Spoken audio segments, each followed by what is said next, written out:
Peace and love, beautiful souls, and welcome back to Books and Butterflies. My name is Goddess Ebony Q, and if you're new to this channel, make sure you stick around. If you like the video, make sure you subscribe. And for those who have been here in this space, then you know that before I was doing this particular segment in more of an audio podcast-like format, but I am having some technical difficulties, so I've decided to move over to a more video format. And I actually like this idea better because I'm able to show my face, and it doesn't take as much time because I'm not having to do all the cutting and the editing and the finding the pictures for the audio and things like that. So here we are. This is the second part of the introduction. On the first part of the introduction, we talked about how Michaela set this intention for this book to bring us back to our wild, untamed selves, the nature of who we are as women. Michaela starts off by talking about her upbringing in rural Austria, so growing up in the countryside with the hills. And she grew up in an all-girls school, and at the time, that seemed like a radical thing. She really wasn't on board with it. You know, being a young girl, of course you want to be in school with boys, because who doesn't want to be in school with boys? Who likes boys?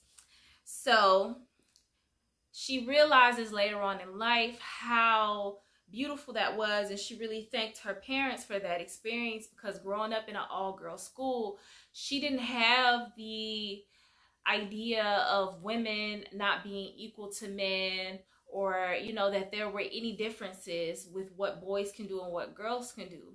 This school gave her a really well-rounded education, in that she says, educated in this way, like I had no sense of girls being less than boys. And she was schooled with rigor and academic excellence in a curriculum that was both heavy on science, but also the teachings of a finishing school. She learned how to knit, sew, cook, as well as other career skills needed for the modern working world. Okay, so in that process, she meets a mentor who then introduces her to a friend of hers. And her name is Deepa. She's an Indian woman, and she was skilled in Ayurveda. So she taught her how to make different teas. She taught her how to make chai tea, work with different spices. So at the time, it seemed as if this woman was giving her lots of busy work to do, sweeping and making tea. But as she began to hang around and pass different tests of what she would consider concentration, commitment, and consistency, which are three very important aspects of our life in our character building, then she began to, and I'm speaking about Deepa, began to invite her into the deeper knowledge that she carried in practice. She realized that there was more to this woman than a skilled Ayurvedic woman and a tea maker. This woman was a tantrika, and she was like really into those different arts. But they were like secret practices. What's important here is that she had the opportunity to study under a mentor. And in studying under this mentor was able to gauge what she was ready for and what she wasn't ready for. And as she began to pass the test of, like we said, commitment, consistency, and concentration, this mentor knew that she would be able to receive and integrate the upcoming practices. And I think this is very important because in this day and age, with us having so much knowledge with Google and books and the esoteric practices or whatever it is that we're studying, sometimes we can continuously ingest information without really being ready for that information and being able to know what to do with that information or how to step into that information. So I think that's really beautiful that she was able to attract in her life a teacher, a mentor to help her along this process. Okay. So she says, many of the lessons and skills she taught me in those years formed the basis of my teachings and my life today. But at some point, she lost interest in her esoteric practice. And I wouldn't even say she lost interest, but she got busy with life. And she began to, she built a career in psychology. She began to study psychology. And she became a therapist. So along the twists and turns, she built a successful full-time counseling practice. And I have my book right here for anybody who's wondering, just for the notes and so that I can stay on track. In that process of her building this business, she really stepped into her masculine energy. And once she met her full-time husband, she realized that it wasn't so easy for her to turn off that part of herself, that go-getter part of herself, in order to step into her more feminine self and to be able to slow down and receive all these things. So she did exactly what she knew to do, and that was to go back to what she knew. And she decided to hold women's circles in her house, I want to say in her garage. And so other women came. The circle met twice a month.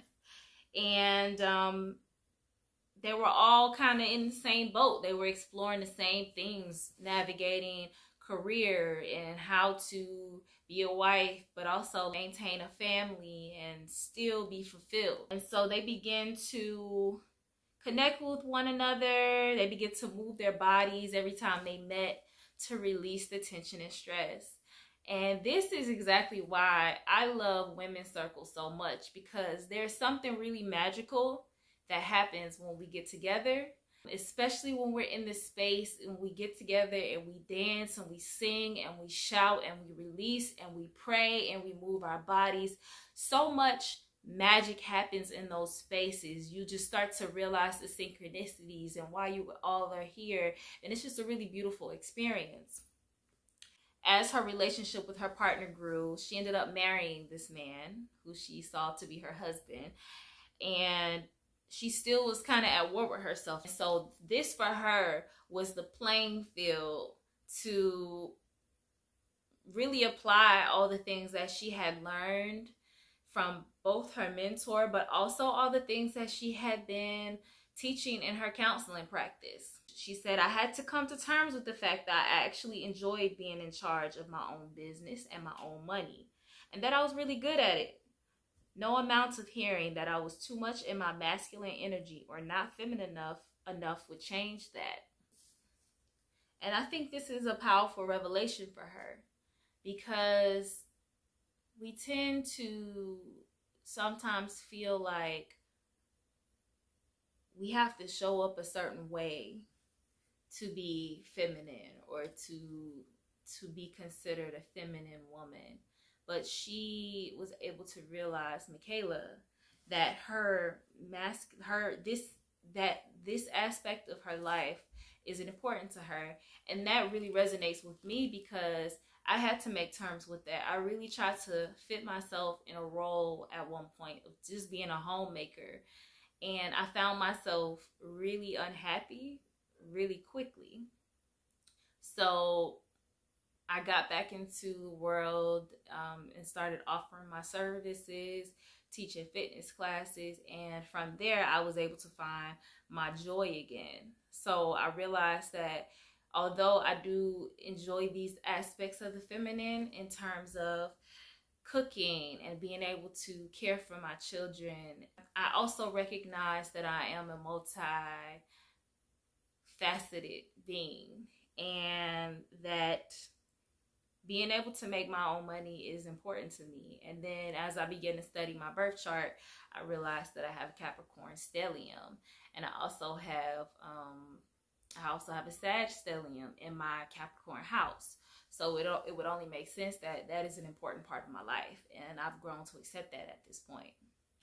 Okay, so she also came to understand that she had a deep yearning for union, both with her husband and in the spiritual sense of union with the divine and with her own divine nature. Like, she wanted a full-on committed relationship, but she also wanted the freedom to spend time alone.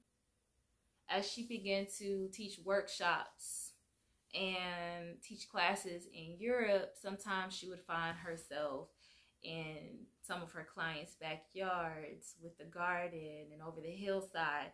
And it really reminded her of growing up in the country rural side. So she began to envision herself having her own piece of land. And many of the times when she was on her airplane headed to her next client, she would be visualizing this aspect of her life, having her own animals and growing her own plants and having her own garden. She was really tapping into her manifestation power without even really maybe knowing it at the time. Maybe she did. Within that year, she says, through a series of miraculous events, she managed to buy a beautiful 4-piece acre of land outside of California. And she built her own teaching studio. She planted a full herb and vegetable garden and filled the place with rescue animals. So as she realized being on her land brought her back to her passion for nature and for animals, and she says she began to attend to her marriage and her personal life from a place that felt connected to her original nature. She began to teach differently in her workshops. She started letting her practices and the experiences inform the lessons and the way she approached them. And so one day, as she sat on her patio waiting for the workshop participants to come, she realized 30 years later she had ended up with exactly what she envisioned for herself as a girl.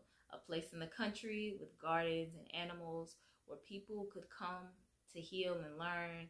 And like her teacher before her, she had created a space from which she could share the fruits of her own healing and life experience. For me, this was a reminder of the importance of your dreams and visualization and seeing and also feeling what it is that you want for yourself, no matter what life looks like, because we really are the creators of our own reality. Know that we are the co-creators. We are a part of this. We might not be orchestrating the whole thing, but we're definitely sitting in the front seat of our own journey vehicle, right? Because we're making decisions, and every decision that we make is determining our future. If you can hold the vision and make it plain, then it can come to be. So the homework that I have for this particular video is to visualize what it is that you want. Visualize the life that you see for yourself. Go into the darkness. Go into the closet of your mind. Go into the void of your womb and just sit there and start to envision and imagine what it is that you want to see. And continuously go back to that vision and come back to that vision so that you can be energetically in that life. So that the physical matter and the physical manifestations of your mind and of your energy can begin to give you what it is that you truly desire and what will make you happy to fulfill your ultimate purpose as a divine being on this earth. She goes on to say, each of us has that native embodied wisdom, a wild, untamed, undomesticated body, mind, and heart that knows what is true for us. This looks and feels different for each woman, and no two are ever alike. It guides our passion, whispers in our ears with longing, and reveals itself when we allow the natural genius of our bodies to show us the way. I am so excited to share these past 30 years of my ongoing exploration, experience, practice, teaching of, and research into this deeply connected and embodied lifestyle with you so that you can find what is true for you and infuse your life with your very own embodied wisdom. She says that this is a book and an invitation to rewild yourself, to strip away the layers of coping, adaptation, and trauma, to reveal what has always been there, what is ready to emerge, free from internal and external beliefs and dogma. This is not a book to help you learn yet another set of ways to be more feminine, or a collection of tricks that, when applied, will make you good enough. This is a collection of real pieces of wisdom, honest stories, and powerful exercises that I offer to you, as they were once offered to me, which has been pivotal in transforming the lives of countless women who have participated in my workshops and sessions and can do the same for you. This book's purpose is to empower you to reveal your feminine birthright, allowing you to find the passion, purpose, and pleasure that are intimately connected to who you really are. So, that is the end of the introduction, and that is all that we'll go through today. Until next time, do your homework, do that visualization exercise, and if you'd like to buy this book and follow along with me, you can click the link in my bio to purchase this book on Amazon, and I will see you next time. Peace and love, my butterflies.